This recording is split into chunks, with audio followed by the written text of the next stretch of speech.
Putin thought it could never be done. When Russia illegally annexed Crimea in 2014, Putin thought it was game over. Ukraine didn't have the manpower to take it back. It was too weak, too timid. Crimea would never be liberated. But oh, how times have changed. Ukraine is more powerful than ever before, and it's just made a monumental move toward the complete liberation of Crimea. A devastating blow has been delivered to Russia, and it's accompanied by a message that Putin never thought he would hear: get out of Crimea, or Ukraine will force you out. Putin doesn't want to budge, so Ukraine has made him pay with a spectacular series of strikes. We'll start with what happened to Russia's top-secret Iskander missile base. On April 28th, Ukraine's Special Operations Forces, or SSO, took to Telegram to announce that they'd pulled something off that should have been impossible, if only for the fact that Ukraine wasn't even supposed to know that its latest Crimean target existed. On the night of April 28th, drones of the SSO middle strike units hit the storage location of Iskander Operational Tactical Missile Systems, the SSO declared, adding, "The hidden equipment was located on the territory of the former missile base near the village of Ovrazhky, 40 kilometers east of occupied Simferopol." This is a massive blow to Russia. Its secret Iskander site was one of several reinforced shelters that were built in Crimea during the Soviet era. During the Cold War, the sites were used as storage shelters for Soviet R-5 medium-range ballistic missiles. Now Russia uses them for its Iskanders. Each of these hidden bunkers is buried underground and protected by thick layers of concrete that are up to 60 centimeters or almost 2 feet thick. Ukraine had to overcome this protection along with a layer of soil placed over the bunkers. It did just that in Crimea on April 28th. Ukraine's weapon of choice in its latest Crimean strike was likely the FP2, the New Voice of Ukraine reports. These middle strike drones are built by Firepoint, which is the manufacturer behind Ukraine's Flamingo drone missile hybrids, and they can be fitted with large enough warheads to penetrate concrete. Right now, that warhead weighs 105 kilograms or 231 pounds. Firepoint says that it aims to boost the explosive punch of its FP2 drones by introducing a 150 kilogram or 330 pound warhead in the future. So that's something, Putin. As bad as the April 28th attack on your Iskanders was, it could have been a whole lot worse. Not that anything that happened to Russia's secret Iskander base was good for Putin and his Ukraine invasion. Ukraine has just used cheap drones to take out a storage facility that was home to Iskander missiles that UKR Inform says cost Russia as much as $4 million to launch. That's the sort of return on investment that Ukraine always wants to see, and it's this ability to strike cheaply and often that plays into the strategy that Ukraine has created for wresting Crimea out of Putin's grasp forever. It's strikes like these that are creating a shift in the Crimean situation. But before we dig into that, Putin will be licking his wounds over the loss of Iskander missiles to Ukraine's drones. It's not just the money that was lost on Ovrazhky on April 28th that is a problem. Putin has been relying on Iskander missiles to terrorize Ukraine since he launched his brutal invasion. The Iskander ballistic missile can fly for up to 500 kilometers or 311 miles, so it makes sense that it's being stored in Crimea. Much of Ukraine's mainland is within range of the occupied peninsula. Russia has also come up with variants of its Iskander warheads, including a cluster version that Russia has been launching into Ukraine since at least April 2025. Oh, and the Iskander M is capable of carrying a nuclear warhead. For as long as Putin has Iskander missiles in Crimea, he's able to maintain the implied threat of nuclear annihilation against Ukraine. That implication is powerful, even if Russia doesn't actually have any nuclear warheads in Crimea. Each successful attack against Ukraine using Iskanders is a reminder that worse could be coming. So Ukraine did the smart thing on April 28th by taking out the secret Iskander storage spot.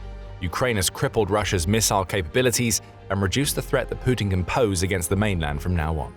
And Ukraine wasn't done. First came the shattering of the concrete and likely more drones taking out the Iskander missiles inside Russia's secret storage bunker. Then on May 2nd came a follow-up strike against Russia's Iskander capabilities in Crimea. An overnight series of strikes launched by Ukraine's defense forces struck an entire tactical group of Iskander missile systems, along with several radar installations on the occupied peninsula, United 24 media reports. What we see here is a purposeful campaign to minimize Crimea's usefulness as an offensive asset for Putin. If he can't launch Iskanders from the peninsula, then what can he do? That will be the question swirling through Putin's mind as Ukraine's drones tear through Russia's Iskander missiles. For the Russians who have moved to Crimea since Putin completed his illegal annexation, what Ukraine hits won't really matter. It's the fact that Ukraine hit anything at all, and it's been launching strikes like these for years. Putin's entire grip on Crimea is predicated on his ability to protect the peninsula. that protection is clearly faltering.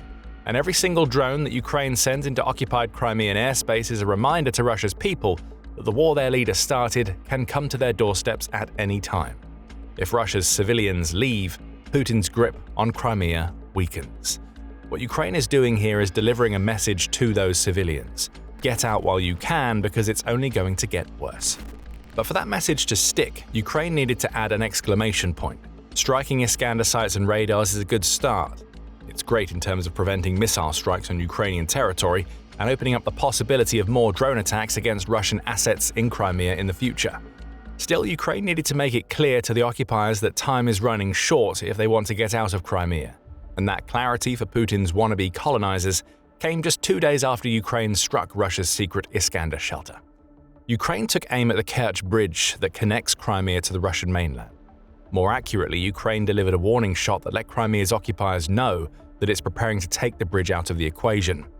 On April 30th, Ukraine's Navy posted a telegram message, revealing that it had taken out some FSB guard boats that are currently tasked with protecting the Kerch bridge. On the night of April 30th, 2026, the forces and means of the Navy of the Armed Forces of Ukraine damaged the ship and boat fleet in the Kerch Strait area, Ukraine's Navy declared. It added that it knows exactly what it hit, stating, "As a result of the strike, the patrol boats of the FSB of the Russian Federation, Zobol, and the anti-sabotage boat, Grachanok, were hit. As a result of the strike, the enemy suffered irreparable and sanitary losses." Of course, boats aren't the bridge, but that isn't the point. What Ukraine did here was twofold. First, it delivered the warning that we mentioned earlier to anybody in occupied Crimea who is willing or able to listen. The very boats that are supposed to be guarding the Kerch bridge are being taken out. If that can happen, imagine what Ukraine can do to the bridge itself.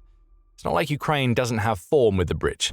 That lifeline onto the Russian mainland has been hit several times before, most recently in June 2025, when Ukraine used over 1,000 kilograms, or about 2,200 pounds, of TNT to mine some of the supports that hold up the Kerch bridge. That explosive attack can now be followed up with more strikes against the bridge, which brings us to the second aspect of Ukraine's attack. This is the laying of a foundation. Today, it's Russian guard boats that are being eliminated. Tomorrow, it will be the bridge itself that is targeted. Ukraine is creating safe marine passages that it can use to send its maritime drones and other weapons to the Kerch bridge. It's no coincidence that this sort of attack is happening as Ukraine is introducing new and improved versions of its drones into its war with Russia. Perhaps the most famous of these maritime drones is the Sea Baby, and that drone received upgrades in October 2025 that brings its payload capacity up to 2,000 kilograms, or over 4,400 pounds.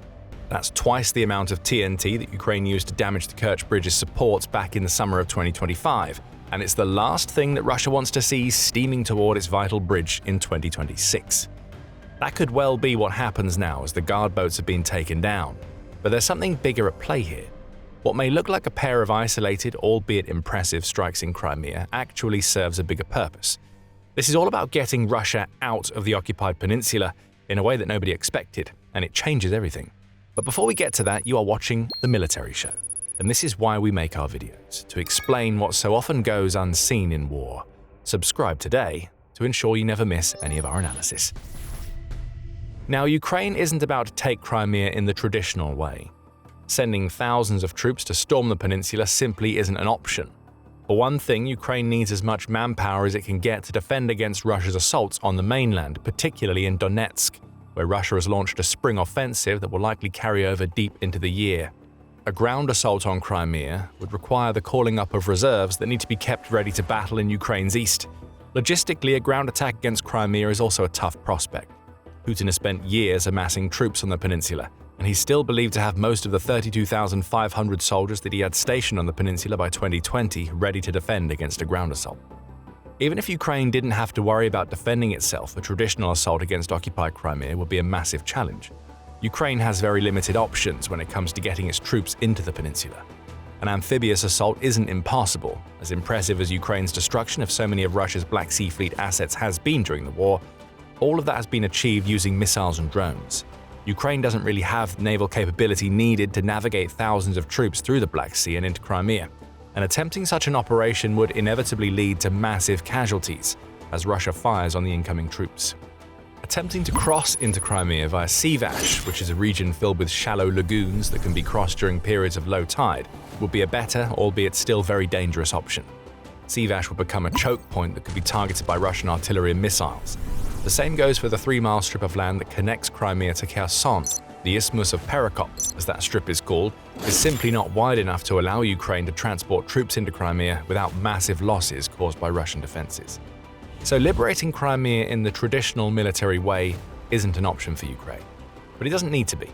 As we mentioned earlier, the key to Putin's grip over Crimea is his ability to protect the peninsula on behalf of the Russian citizens who have moved to Crimea in the wake of his illegal annexation.